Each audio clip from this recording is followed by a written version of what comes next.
क्या जबकि हम कह रहे हैं कि हम उनके लिए लड़ रहे हैं, आगे बढ़ रहे हैं। लेकिन कोई बात नहीं, अब ये मासाफोर के सभी साथियों के ऊपर ही छोड़ देते हैं कि क्या निर्णय लेना है, लेकिन जल्दी लेना है। हमने उनके पदाधिकारियों से भी कहा है कि कल आप हाँ या ना में दें, क्योंकि ये हमारे लिए बहुत महत्वपूर्ण है कि सेकेंड फेज को शुरू करने में हम मदद करें। तो आड़त संघ के जितने भी पदाधिकारी थे उनके साथ हम चले थे, मासाफोरों को भी हमने साथ में लिया कि भाई ठीक है, हम आपके भी हितों की रक्षा करेंगे, लेकिन जो लोग साथ आएंगे हम उनकी हितों की रक्षा करेंगे, नहीं आएंगे तो भी हम कोशिश करेंगे कि सबके हितों की रक्षा हो।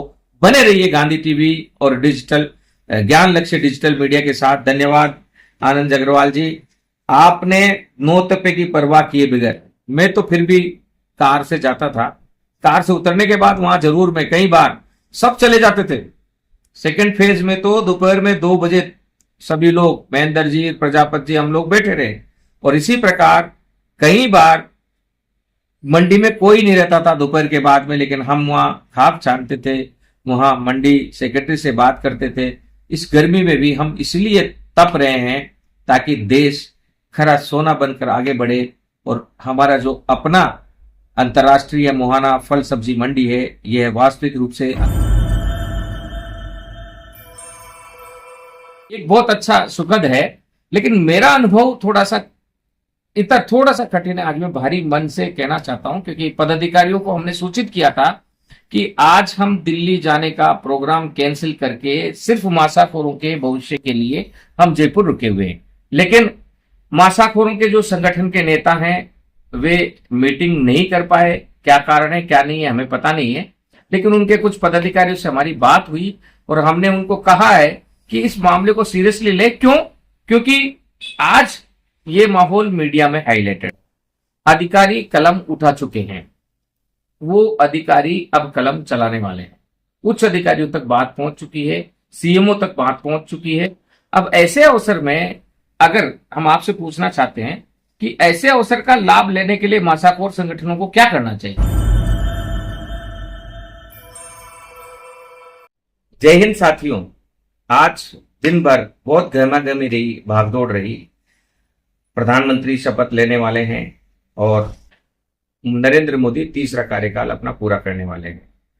मुहाना मंडी के कार्य की इतनी बड़ी व्यस्तता थी कि हम चाहकर भी दिल्ली नहीं जा पाए। पास को हमने लौटा दिया जो दिल्ली जाने के लिए हमें मिला था किसी बड़े मीडिया हाउस से। मुहाना मंडी के मामले में भी लोग लगातार हमसे पूछ रहे हैं कि मुहाना मंडी का भविष्य क्या होगा, मासाखोर का भविष्य क्या होगा। लगातार आड़तिया संघ के पदाधिकारियों से भी बात हो रही है। सेकेंड फेज कैसे शुरू हो, इस जद्दोजहद में हम मुहाना मंडी पहुंचे थे, लेकिन मासाखोर को उनका अधिकार कैसे मिले, उनके साथ अन्याय नहीं हो, इस लड़ाई में हम उलझ कर रहेंगे। उस लड़ाई को धीरे धीरे आगे बढ़ाया, मासाखोर का एक संगठन बनने की ओर आगे बढ़ रहा है। लेकिन मासाखोर जैसे ही संगठन बनता है, हमने देखा है, बड़े भारी मन से ये कह रहे हैं कि संगठन में खींचतान शुरू हो जाता है। और खींचतान ऐसी शुरू होती है कि लोग एक दूसरे को खींचने लग जाते हैं, खींचते खींचते वो संगठन वहीं खड़ा हो जाता है। और हम दर्शकों को दिखाना चाहते हैं कि बहुत सारे पत्रकार मित्र भी जुड़े हुए हमारे इस मिशन से, उन सबको जानकारी देना चाहते हैं। सच सच की तरह नहीं दिखाएंगे तो कल से उंगली गांधी टीवी पर भी उठेगी। और हमारे साथी आनंद अग्रवाल जी हमारे साथ हैं, डिजिटल मीडिया से जुड़े हुए हैं, और भी पत्रकार साथी काफी हमारे साथ हैं, तो सब पर उंगलियां उठेंगी। लिहाजा हम सच को सच की तरह बताना चाहते हैं। विगत 3-4 दिनों से मासाखोर यूनियनों में, उनके पदाधिकारियों में मीटिंगें चल रही है, लेकिन वो मीटिंगों तक ही सीमित है, आगे कोई बात बढ़ नहीं पा रही है। क्या करना है, किस तरीके से हमें लड़ना है, लाइसेंस प्रणाली के लिए क्या करना है, और आगे क्या क्या प्रयास किए जाने चाहिए। आनंद जी, आप भी इस लड़ाई में हमारे साथ हैं। क्या लगता है कि मासाखोरों की जो यूनियन बनी है वह खींचतान का शिकार नहीं होगी और हम उनको मकसद तक पहुंचा पाएंगे? अपन उनको मकसद तक पहुंचा देंगे, क्योंकि उन्होंने काफी एकता हो चुकी है और वो सारे मिलके निर्णय ले रहे हैं कि हमें भी आगे चल के काफी लंबा काम करना है। लंबा काम करना है, ये बहुत अच्छा सुखद है। लेकिन मेरा अनुभव थोड़ा सा कठिन है। आज मैं भारी मन से कहना चाहता हूं, क्योंकि पदाधिकारियों को हमने सूचित किया था कि आज हम दिल्ली जाने का प्रोग्राम कैंसिल करके सिर्फ मासाखोरों के भविष्य के लिए हम जयपुर रुके हुए हैं। लेकिन मासाखोरों के जो संगठन के नेता हैं वे मीटिंग नहीं कर पाए। क्या कारण है क्या नहीं है हमें पता नहीं है, लेकिन उनके कुछ पदाधिकारियों से हमारी बात हुई और हमने उनको कहा है कि इस मामले को सीरियसली ले। क्यों? क्योंकि आज ये माहौल मीडिया में हाईलाइटेड, अधिकारी कलम उठा चुके हैं, वो अधिकारी अब कलम चलाने वाले हैं। उच्च अधिकारियों तक बात पहुंच चुकी है, सीएमओ तक बात पहुंच चुकी है। अब ऐसे अवसर में अगर हम आपसे पूछना चाहते हैं कि ऐसे अवसर का लाभ लेने के लिए मासाखोर संगठनों को क्या करना चाहिए? मासाखोर संगठनों को ये काम करना चाहिए कि आने वाले टाइम के लिए, उनके लिए नहीं, उनके परिवार के लिए, उनके बच्चे के लिए आने वाला भविष्य बन जाएगा, भविष्य बन जाएगा। हाँ। उसलिए वो उन्हें सरकार से वार्ता के लिए बात को आगे बढ़ाना चाहिए, ये आप कहना चाहते हैं? हाँ जी, सरकार से बात करने के लिए आगे बढ़ाना चाहिए। एक विधान जो बना हुआ चल रहा है उसको थोड़ा सा बदलना चाहते हैं। कल हम मंडी के पदाधिकारियों से भी मिले, मंडी के कुछ अधिकारियों से भी मिले और उनसे भी गहन चर्चा की, तो सामने आया कि 1986 से पहले मासाखोरों को लाइसेंस दिया जाता था। लाइसेंस दिए गए उस दिशा में, लालकोठी में भी कुछ लाइसेंस बताए हैं और भी जगह पर उस हिसाब के लाइसेंस मासाखोरों को दिए गए हैं। अब 1986 के जो लाइसेंस बंद कर दिए गए हैं उसे दोबारा खुलवाने के लिए, प्रावधान में बदलाव करने के लिए भी हमें संघर्ष करना होगा। क्या लगता है, फर्स्ट फेज और सेकेंड फेज की लड़ाई मुहाना मंडी में है, इसका किस तरीके से निदान होना चाहिए आपसे हम पूछना चाहते हैं? मेरा कहने का तात्पर्य यह है कि जो फर्स्ट पेज में बैठे हुए हैं उनको वहां पे ही रोक देना चाहिए।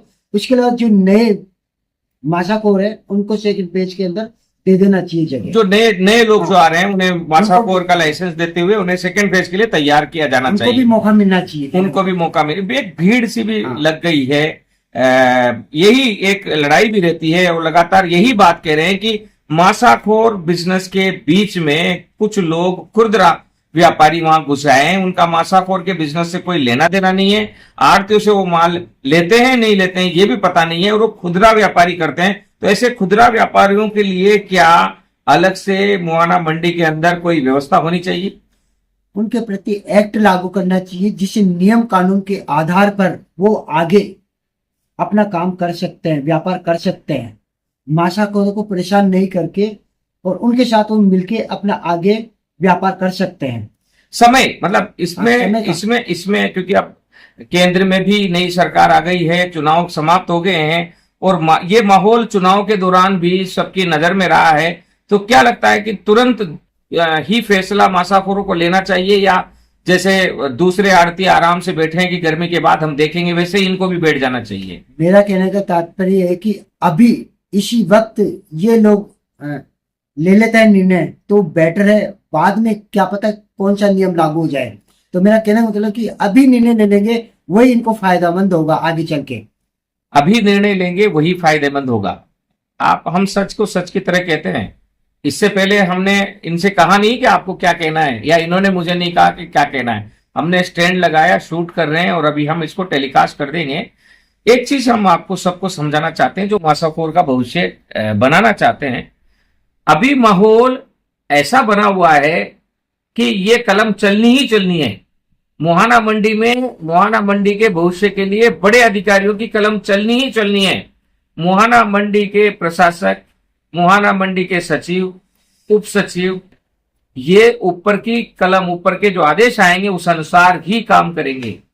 आड़ती लगातार दौड़ रहे हैं, अलग अलग संगठन तो बने हुए हैं, लेकिन उनका लक्ष्य एक है कि किसी भी तरीके से मासाखोरों को फर्स्ट फेज से उठाकर सेकंड फेज में बिठाया जाए।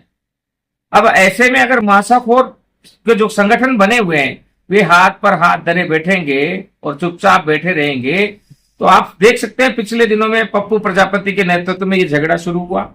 सारे जो मुहाना मंडी में करीब 11 संगठन है, उनमें से 7 या 8 संगठन एक साथ आए, 2 संगठनों को छोड़कर, और उन्होंने पुरजोर तरीके से नारेबाजी करते हुए प्रशासन से कहा कि आप फर्स्ट फेज से इन फुटकर व्यापारियों को, मासाखोरों को हटाइए और उन्हें सेकंड फेज में भेजिए।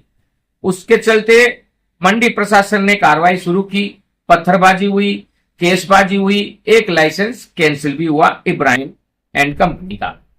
और फिर उसके बाद फर्स्ट फेज में जो पुराने सेकंड फेज के लोग बैठे थे वो एक दिन के लिए 2 दिन के लिए लगातार वहां जाकर बैठे सेकंड फेज में। और सेकंड फेज में बैठने के बाद ये तय हो गया था कि दूसरे दिन सभी मासाखोरों को यहां से हटना है। पत्थर भी जमा दिए गए थे। उस समय गांधी टीवी ने मासाखोरों के बीच में आकर मासाखोरों के नेताओं से बात कर मासाखोरों का एक अलग से संगठन बनाया। और संगठन बनने के बाद मंडी प्रशासन थोड़ा सा शांत हुआ। लेकिन ये शांति हमेशा के लिए रहे, इसके लिए जरूरी है कि मासाखोर संगठित होकर जल्दी से कोई अच्छा निर्णय लेकर और सही निर्णय लेकर खींचतान से अलग हटकर सही निर्णय लेकर आगे बढ़े। गांधी टीवी और ज्ञान लक्ष्य डिजिटल मीडिया ही एक ऐसा समाचार माध्यम है जो मिशन मोड पर काम कर रहा है। हमने यहां मिशन मोड पर काम करना शुरू किया। यहाँ की बहुत सारी और समस्याएं भी है, लेकिन प्राइम फेसी ये प्राइम जो प्राथमिकता है वो यही रही कि ये जो सेकंड फेज है ये भी शुरू हो। तो इसके लिए हम लगातार प्रयास कर रहे हैं। इसी प्रयास में चाहे गलती से माने चाहे जाने में माने, लेकिन प्रशासन ने फर्स्ट फेज से मासाखोरों को खदेड़ना शुरू किया। वहां हम बीच में आए, हमने कहा कि फिर इनके भविष्य का क्या होगा। तब ये बात हुई बड़े अधिकारियों के स्तर पर कि इनके लिए प्रावधान लाएं, आप प्रावधान आ जाएगा तो हम उस प्रावधान पर काम करेंगे। तो प्रावधान लाने के लिए हमने बात करना शुरू किया, संगठन बना। लेकिन अफसोस इस बात का है कि संगठन बनने के बाद एक कदम भी संगठन आगे नहीं बढ़ पा रहा है। हमें क्या करना है ये बताया नहीं जा रहा है। और गांधी टीवी और हमारा जो ग्रुप है वही एकमात्र ऐसा ग्रुप है जो प्रशासन से भी लड़ रहा है, प्रशासन से भी बात कर रहा है और आड़तिया संगठनों से भी लड़ रहा है और मासाखोरों के संगठनों के साथ भी चल रहा है, मासाखोरों के से भी बात कर रहा है। हमें नहीं लगता कि कोई दूसरा मीडिया ऐसा आएगा जो हमारी तरह काम कर पाएगा। हमने नो तपे में भी तपते हुए काम करा है। इनका अनुभव सुनते हैं। नो तपे में आपने काम किया, हमारे साथ रहे, क्या अनुभव रहा उस गर्मी का थोड़ा अनुभव भी बताएं ताकि हमारे साथियों को पता चले, मासाखोर साथियों को, कि आपने और हमने कितना संघर्ष किया है गांधी टीवी ने और ज्ञान लक्ष्य डिजिटल मीडिया ने। हम लोग धूप नहीं देखते थे, छांव नहीं देखते थे और भगे हुए जाते थे कि किस प्रकार से इन लोगों की समस्याओं का समाधान हो सके। हम मासाखोरों को भी समझाते थे, वहां के व्यापारियों को भी समझाते, भाई आप सभी मिलजुल के काम करें। हम बड़े तन मन धन से वहां पे पहुंचे और लोगों को एकत्रित किया।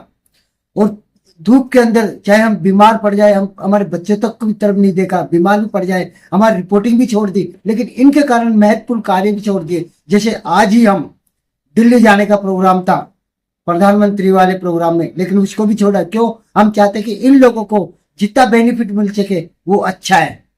ये मेरी कहानी। तो सुना मासाखोर साथी जितने भी है संगठन के पदाधिकारी, भाई 2 फ्लाइट टिकट और अच्छा पास और 5 स्टार होटल में रहने की व्यवस्था सबको हमने ठुकराया इसलिए कि हम एक मिशन पर काम कर रहे हैं।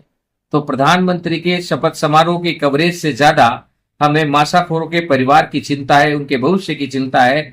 और हम चाहते हैं कि इस पल का हम इस्तेमाल करें, इस पल का इस्तेमाल करते हुए मासाखोर के भविष्य को स्थायित्व प्रदान करें। इस मुहाना मंडी में ही कहीं ना कहीं मंडी भी अलौट हो फुटकर व्यापारियों के लिए, हर व्यक्ति खुश रहे, मासाखोर भी खुश रहे, मंडी प्रशासन भी खुश रहे और क्षेत्र की जनता भी खुश रहे और आड़त के जितने भी संगठन है वे सब खुश रहे। लेकिन एक चीज और मैं बताना चाहता हूं कि जो एकता थी आड़त के संगठनों में वो भी बिखर गई है। मतलब सब कुछ बिखरता नजर आ रहा है। पहली बार नेतागिरी के चक्कर में एक दूसरे को खींचते नजर आ रहे, लेकिन हमें यह विश्वास नहीं हो पा रहा कि ये जो खींचतान है ये मासाखोरों के संगठन में कैसे आ गई। उधर पप्पू प्रजापति जी अलग चल रहे हैं, महेंद्र जी अलग चल रहे हैं और राजकुमार जी अलग चल रहे हैं, गोविंद चेलानी जी अलग चल रहे हैं। और कल आपने देखा निर्मल सैनी जी पिंक सिटी फल सब्जी संघ वाले, वे अलग गए हैं। उन्होंने क्षेत्रीय विधायक जो सिविल लाइन के हैं उन्हें ज्ञापन दिया है और कहा है कि यहां से हटाया जाए। तो वो एक दबाव बन रहा है दूसरी तरफ से। ऐसे में अगर मासाखोर अपना प्रयास लगातार सही तरीके से सही समय पर नहीं करेंगे तो दोनों पक्ष में, हम चाहते हैं दोनों सब पक्ष को मिलाकर एक रास्ता निकालें, लेकिन अगर अलग अलग चलेंगे तो एक पक्ष जीतेगा और एक पक्ष हारेगा। ये भविष्य के ऊपर है। हम सच सच की तरह पेश करते हैं। बने रहिए गांधी टीवी के साथ। अब ये जो मुहाना मामला है, मुहाना मंडी का, उसमें ट्विस्ट आ गया। मतलब अब तक पलड़ा मासाखोरों का भारी था, अब बराबर पर आ गए। आज की तारीख में मासाखोर और आड़त संघ बराबर से बराबर ताकत में दोनों बराबर, दूसरे के ऊपर निर्भर है, एक दूसरे के ऊपर निर्भर तो है, लेकिन जो उनकी पॉलिसियां हैं उसमें आड़त संघ तो लगातार आगे बढ़ रहा है और मासाखोर अभी मीटिंग तक ही सीमित है। यही है, झिझक आ रही है, झिझक है, क्या करें? झिझक है और सब लोग अपना अपना दिमाग चला रहे हैं और उन्हें समझ में नहीं आ रहा है कि क्या करें। जबकि हम कह रहे हैं कि हम उनके लिए लड़ रहे हैं, आगे बढ़ रहे हैं, लेकिन कोई बात नहीं। अब ये मासाखोर के सभी साथियों के ऊपर ही छोड़ देते हैं कि क्या निर्णय लेना है, लेकिन जल्दी लेना है। हमने उनके पदाधिकारियों से भी कहा है कि कल आप हाँ या ना में दें, क्योंकि ये हमारे लिए बहुत महत्वपूर्ण है कि सेकंड फेज को शुरू करने में हम मदद करें। तो आड़त संघ के जितने भी पदाधिकारी थे उनके साथ हम चले थे, मासाखोरों को भी हमने साथ में लिया कि भाई ठीक है, हम आपके भी हितों की रक्षा करेंगे, लेकिन जो लोग साथ आएंगे हम उनकी हितों की रक्षा करेंगे, नहीं आएंगे तो भी हम कोशिश करेंगे कि सबके हितों की रक्षा हो। बने रहिए गांधी टीवी और डिजिटल ज्ञान लक्ष्य डिजिटल मीडिया के साथ। धन्यवाद आनंद अग्रवाल जी, आपने नौतपे की परवाह किए बगैर, मैं तो फिर भी कार से जाता था, कार से उतरने के बाद वहां जरूर मैं कई बार सब चले जाते थे। सेकंड फेज में तो दोपहर में 2 बजे सभी लोग, महेंद्र जी, प्रजापति जी, हम लोग बैठे रहे। और इसी प्रकार कई बार मंडी में कोई नहीं रहता था दोपहर के बाद में, लेकिन हम वहां खाक छानते थे, वहां मंडी सेक्रेटरी से बात करते थे। इस गर्मी में भी हम इसलिए तप रहे हैं ताकि देश खरा सोना बनकर आगे बढ़े और हमारा जो अपना अंतर्राष्ट्रीय मुहाना फल सब्जी मंडी है, यह वास्तविक रूप से अंतर्राष्ट्रीय फल सब्जी मंडी बने। जय हिंद, वंदे मातरम, जय जगत। बने रहिए। कल फिर हम पेश करेंगे मुहाना मंडी की आगे की सफर में क्या निर्णय लिए जाते हैं।